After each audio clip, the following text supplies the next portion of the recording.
ഇന്ന് പിള്ളേരുടെ ക്ലാസ് കഴിഞ്ഞ് വന്നു കഴിഞ്ഞപ്പോൾ അവർക്കൊരു സ്പെഷ്യൽ ബജ്ജിയാണ് ട്ടോ ഞാൻ ഉണ്ടാക്കി കൊടുത്തത്. അവര് സ്വപ്നത്തിൽ പോലും വിചാരിക്കാത്ത ഒരു ബജ്ജിയാണ് ഉണ്ടാക്കി കൊടുത്തത്. അവര് കണ്ടപ്പോൾ തന്നെ ചോദിച്ചു, "അമ്മ ഇതെന്താ അമ്മ ഇത്?" എന്ന് ചോദിച്ചു.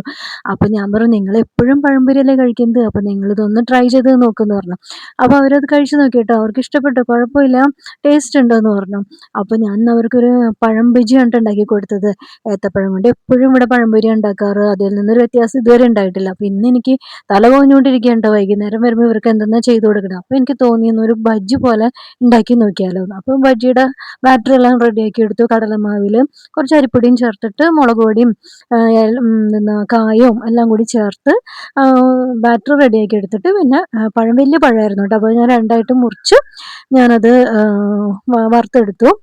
അപ്പം കുഴപ്പമുണ്ടായിരുന്നില്ല കേട്ടോ. അപ്പോൾ നിങ്ങൾ ആരെങ്കിലും ഇതുപോലെ ചെയ്തിട്ടുണ്ടെങ്കിൽ എനിക്കൊന്ന് കമന്റ് ചെയ്യണം കേട്ടോ. അപ്പോൾ ഇന്നത്തെ വീഡിയോ ഇത്രേ ഉള്ളൂ കേട്ടോ.